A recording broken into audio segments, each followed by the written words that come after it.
Hi.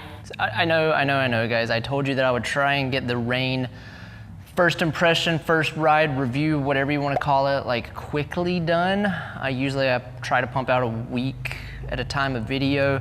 I worded that odd, but this took me a little bit longer.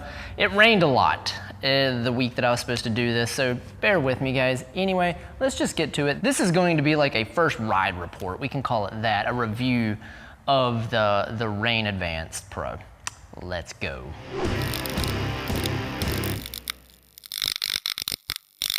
So like always, guys, if you enjoy the content, please like, subscribe, hit the bell thing as well. That always, it just helps. I do have to put a preface on this. I do apologize. If you guys know me, you know that I have two loves in life. It is going to be, well, besides my puppies and besides my wife and my friends and my family, my two greatest loves are cycling and film, movies. That is why I started this YouTube channel, because I wanted to play with cameras and I wanted to ride my bike all at the same time, but I have no idea how to interview anyone. So I really, with this bike, this is not my bike. This is Keith's bike.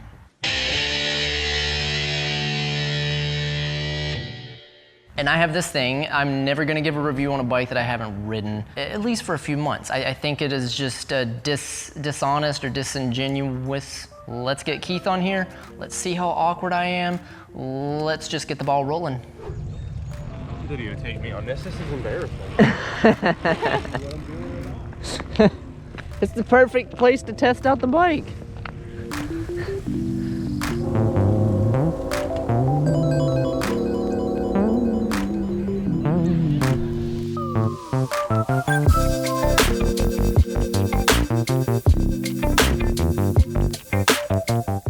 This is like your first big bike, right? Yes. How? Have you ever ridden a big bike before? I've ridden downhill bikes before, but like old ones, like 26-inch, you know, Super B 1000s, like that generation, whatever they were called. Nothing, would say nothing modern.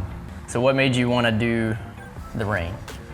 Because I could get it. That was That's the a one good thing. reason for it. I just feel like if you're gonna get, like for around here, cross-country bike, for the mountains, a big bike.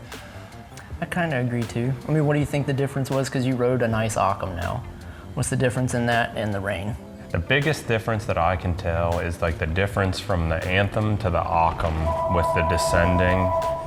You have like another 2 degrees of head tube angle from the Occam to the Rain. Mm-hmm. So it just feels like when you're rolling over steep stuff, it's not. I know that this bike seems to take what the Occam did and just make it easier, I guess. More confidence inspiring when you're going off of that stuff, because it doesn't feel like you're over the front of the bike. Does it steer a lot slower than the Occam? I would say it's definitely noticeable, but I don't know that it's, I wouldn't say it's like night and day difference like it is from the Anthem to that kind of bike. Yeah. You know, when I go back to the Anthem and we ride Whitewater Center, it feels like I'm about to crash into everything because I'm oversteering because I'm so used to how much you have to put into that other bike. Do you think you need more upper body for those bikes? Oh yeah. Okay. Yeah. Yeah, it's definitely a lot more, like, it's a lot more to get that front end over, but I think I was surprised by the difference, the biggest difference between the Occam and the Rain, and I don't know if it's a weight thing or a suspension thing, but the Rain kind of felt like it was a bit easier when you're at speed to kind of lift that bike and put it where you wanted it to be. You think that's one of those bikes? What about when you rode it at, where did we ride, Poston? Yeah. Like that's a lot of slow stuff. Did Yeah, it feel like crap in that? It didn't feel like crap, but it was definitely. That bike just looks like it would I think there'd be a little bit more of a learning curve there where I would have to have ridden a few times in an environment like that, because Wilson's and even like Katsuma, it's such a different thing because you're just pedaling up a road. And then when you are in the woods, you're mostly descending. So it's not like you're kind of going through the woods at 10 to 15 miles per hour weaving through trees. Like you're either 23 miles per hour through trees without pedaling, or you're pedaling up a road. And you know, that, like, I didn't feel like it was bad to be riding that at Poston, but you know, one ride up there is not really enough for me to, like, I'd like to take it to Whitewater Center and ride the stuff that we always ride there just to see how much of a difference it is there. So much. Yeah. Because I kind of feel like the Occam is like a hybrid bike.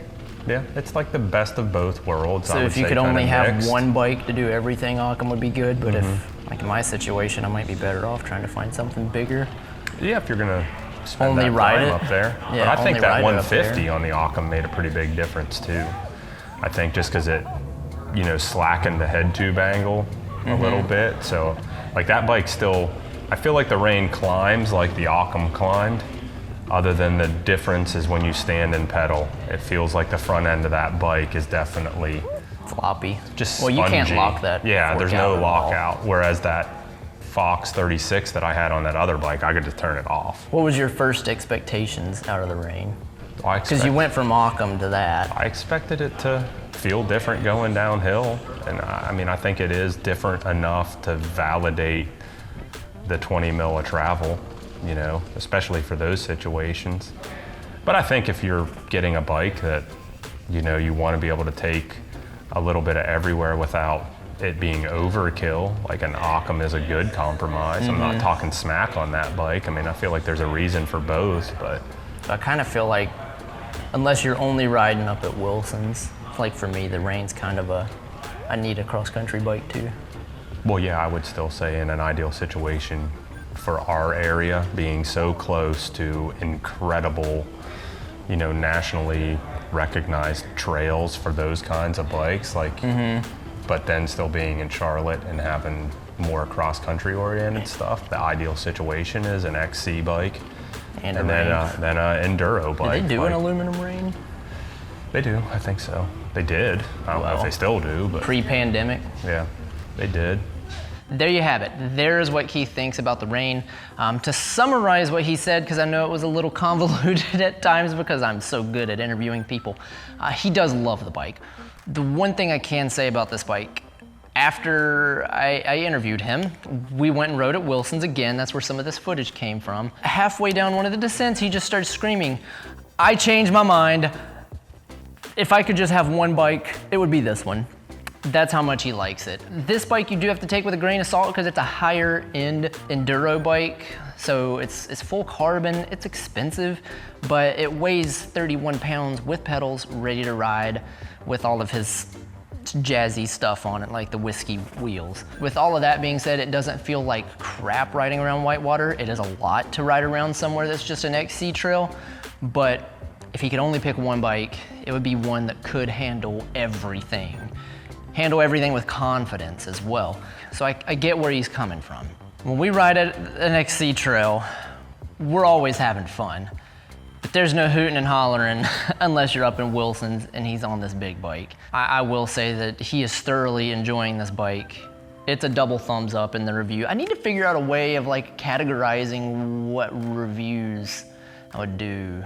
Like, should I do a scale, like a 1 to 10? What do I rate this thing as? Should I do it as like wait for sale, buy now, pass kind of thing? I don't know. At the very least, I think this bike is priced appropriately. I don't think it is a smoking deal. I don't think it is overpriced. It is priced great for what it is. Guys, you know I have an Occam on order. I am going back and forth. Please tell me what I should do. I know you guys come and ask me questions, but man, I really love the Occam. But now seeing Keith ride this Reign that's got more travel, I'm definitely leaning more towards getting a bike that has more travel and then having my cross-country bike. So you kind of have best of both worlds. Like if I'm going to go ride in the mountains, I think I should have a more enduro-oriented bike, if that makes sense. But that's not what this video is about. Also, I've had tons of people ask about me riding my cross-country bike on these more enduro-oriented trails and how am I doing keeping up with people that are on bikes much, much bigger than mine. If you're interested, I've got a lot of footage and I thought about throwing together a quick video. And it's not that hard to keep up a good pace, but it's different. It's different. That's what I have for you guys. I hope you enjoyed the video.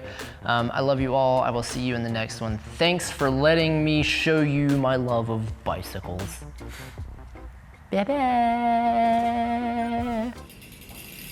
You ready for your interview? Ready for your interview?